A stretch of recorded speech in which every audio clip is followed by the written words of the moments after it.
আসসালামু আলাইকুম। বাংলাদেশ বেতার সিলেট সংবাদ পড়ছি কুমকুম হাজেরা মারুফা। সারা দেশের মতো সিলেটও আজ পালিত হচ্ছে বিশ্ব ধরিত্রী দিবস। পৃথিবীর প্রতি আমাদের দায়বদ্ধতা ও মমত্ববোধকে স্মরণ করিয়ে দেওয়ার জন্য দিনটি গুরুত্বপূর্ণ। এ বছর ধরিত্রী দিবসে প্রতিপাদ্য জীবাশ্ম জ্বালানি নয়, সবুজ শক্তি ভবিষ্যৎ। এই দিবসের প্রাক্কালে জীবাশ্ম জ্বালানির উপর নির্ভরশীলতা হ্রাস এবং নবায়নযোগ্য শক্তির প্রসারের প্রয়োজনীয়তার উপর আলোকপাত করা হয়। পরিবেশ ও প্রকৃতি রক্ষার মাধ্যমে ধরিত্রীকে টিকিয়ে রাখাই দিবসটির একমাত্র লক্ষ্য। প্রযুক্তিকে কাজে লাগিয়ে একটি টেকসই এবং সবুজ বিশ্ব গড়ে তোলার লক্ষ্যে প্রতি বছর দিবসটি পালন করা হয়ে থাকে। বিশ্বের 193টি দেশে দিবসটি পালিত হয়ে আসছে। পৃথিবীকে নিরাপদ ও বাসযোগ্য রাখতে জলবায়ু সংকট এবং পরিবেশ দূষণ রোধে তাৎক্ষণিক পদক্ষেপের প্রয়োজনীয়তার দিকে দৃষ্টি আকর্ষণ করতে সারা বিশ্বের পরিবেশ সচেতন মানুষ বিভিন্ন কার্যক্রমে অংশগ্রহণ করে। দিবসটি উপলক্ষে নানা কর্মসূচি পালন করা হয়েছে। কর্মসূচির মধ্যে রয়েছে র্যালি, সচেতনতামূলক প্রচারণা ও আলোচনা সভা। সিলেট জেলার 13টি উপজেলায় হাম রুবেলা টিকাদান ক্যাম্পেইন অব্যাহত আছে, চলবে আগামী 10 মে পর্যন্ত। এ সময় 6 মাস থেকে 5 বছর বয়সী প্রায় 4 লাখ শিশুকে 2461টি টিকাদান কেন্দ্রে দেয়া হবে হাম রুবেলা টিকা। এদিকে সিলেটে গত 24 ঘন্টায় হামের উপসর্গ নিয়ে আরও এক শিশুর মৃত্যু হয়েছে। এ নিয়ে সিলেটে হাম উপসর্গ আক্রান্ত হয়ে মৃত্যুর সংখ্যা দাঁড়ালো 6 জনে। চলতি বছরে 1 জানুয়ারি থেকে এ বছর সিলেট বিভাগে 45 জনের শরীরে হাম ও রুবেলা শনাক্ত হয়েছে। এর মধ্যে সিলেটে 10 জন, হবিগঞ্জে 7 জন, মৌলভীবাজার এবং সুনামগঞ্জে 14 জন। গত 24 ঘন্টায় সিলেট বিভাগে নতুন করে আরও 41 জন সন্দেহজনক রোগী বিভিন্ন হাসপাতালে ভর্তি হয়েছেন। বর্তমানে বিভাগের বিভিন্ন হাসপাতালে 153 জন সন্দেহজনক রোগী চিকিৎসাধীন রয়েছেন। এদিকে সিলেটের বালাগঞ্জ উপজেলায় হাম রুবেলা টিকাদান কর্মসূচি উপলক্ষে বিভিন্ন প্রস্তুতি সভা অনুষ্ঠিত হয়েছে উপজেলা স্বাস্থ্য কমপ্লেক্সে। সভায় জানানো হয়, এই বছর কর্মসূচির আওতায় উপজেলার প্রায় 11,500 শিশুকে টিকা দেওয়া হবে। নির্ধারিত সব কেন্দ্রে টিকা প্রদান করা হবে। জলবায়ু পরিবর্তনের বিরূপ প্রভাব মোকাবেলা এবং পরিবেশ সংরক্ষণে বিশাল এক কর্মযজ্ঞ হাতে নিয়েছে সরকার। 2026 থেকে 2030 সালের মধ্যে দেশব্যাপী মোট 25 কোটি বৃক্ষরোপণের লক্ষ্যমাত্রা নির্ধারণ করা হয়েছে।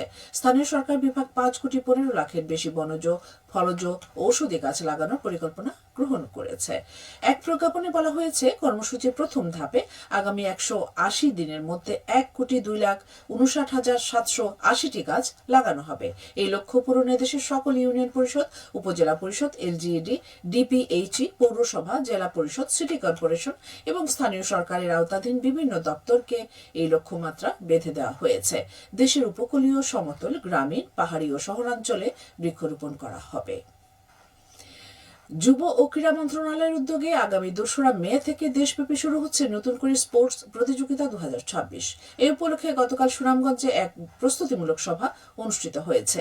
জেলা প্রশাসন ও জেলা ক্রীড়া অফিসের আয়োজনে জেলা প্রশাসকের সম্মেলন কক্ষে অনুষ্ঠিত হয়েছে। এতে সভাপতিত্ব করেন জেলা প্রশাসক মোহাম্মদ মিনহাজুর রহমান। সভায় জানানো হয়, 12 থেকে 14 বছর বয়সী বালক বালিকাদের অংশগ্রহণে উপজেলা থেকে শুরু করে জেলা, আঞ্চলিক ও জাতীয় পর্যায়ে এই প্রতিযোগিতা অনুষ্ঠিত হবে। সুনামগঞ্জের তাহিরপুর উপজেলার বাধাঘাট ইউনিয়নে 21টি হতদরিদ্র পরিবার উৎপাদনশীল সম্পদ সহভাগিতার মাধ্যমে স্বাবলম্বিতার এক অনন্য দৃষ্টান্ত স্থাপন করেছেন।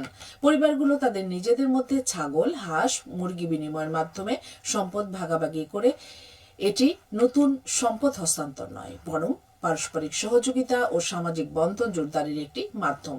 কয়েকটি বেসরকারি সংস্থার উদ্যোগে এই কর্মসূচি অনুষ্ঠিত হয়। সীমান্ত নিরাপত্তা জোরদার ও চোরাচালান প্রতিরোধে অভিযান চালিয়েছে বিজিবি। গতকাল মাধবপুর উপজেলার মুক্তিযোদ্ধা চত্বর এলাকায় একটি বিশেষ অভিযান পরিচালনা করে 2 কোটি টাকার ভারতীয় ঔষধ ও ফুচকা জব্দ করা হয়েছে। অবৈধ মালামাল সংশ্লিষ্ট কাস্টমস কর্তৃপক্ষের কাছে হস্তান্তর করা হয়। 55 বিজিবির commander lieutenant colonel Tanjilur Rahman জানান, সীমান্ত এলাকায় চোরাচালান প্রতিরোধে তাদের নিয়মিত অভিযান অব্যাহত রয়েছে এবং ভবিষ্যতে এ ধরনের কার্যক্রম আরও জোরদার করা হবে। সুনামগঞ্জের হাওড়াঞ্চলে চলতি বোরো মৌসুমে কৃষকরা পড়েছেন সংকটে। আগাম বৃষ্টি, নিম্নাঞ্চলে জলাবদ্ধতা এবং শ্রমিক সংকট সমস্যার কারণে পাকা ধান ঘরে তোলা নিয়ে চরম অনিশ্চয়তা তৈরি হয়েছে। হাওড়া এলাকার মধ্যে ইতিমধ্যে পানি তলিয়ে গেছে। এতে পাকা ধান নষ্ট হওয়ার আশঙ্কা দেখা দিয়েছে। ধান কাটার মৌসুমে শ্রমিকের তীব্র সংকট পরিস্থিতিতে আরো জটিল করে তুলেছে। শ্রমিক পাওয়া গেলেও মজুরি বেড়ে যাওয়ায় ব্যয় সামলাতে হিমশিম খাচ্ছেন কৃষকরা। ফলে সময় মতো ধান কাটতে না পারায় শঙ্কা বাড়ছে। দ্রুত ধান ঘরে তুলতে না পারলে বড় ধরনের ক্ষতির মুখে পড়বে কৃষকরা। সবশেষে আবহাওয়া। সন্ধ্যা 6টা পর্যন্ত পূর্বাভাসে বলা হয়েছে সিলেট ও পার্শ্ববর্তী এলাকায় পশ্চিম উত্তর পশ্চিম দিক দিয়ে অস্থায়ীভাবে ঘন্টায় সর্বোচ্চ 60 কিলোমিটার বেগে ঝোড়ো হাওয়া বয়ে যেতে পারে। সেই সঙ্গে হতে পারে বৃষ্টি অথবা বজ্রসহ বৃষ্টিপাত। এসব এলাকার নদীবন্দর সমূহকে 1 নম্বর সতর্কতা সংকেত দেখিয়ে যেতে বলা হয়েছে। আজ সিলেটে সূর্যোদয় হয়েছে 5টা 25 মিনিটে এবং সূর্য অস্ত যাবে 6টা 18 মিনিটে। সংবাদ শেষ হলো। আমাদের পরবর্তী স্থানীয় সংবাদ প্রচারিত হবে বিকেল 4টা 30 মিনিটে।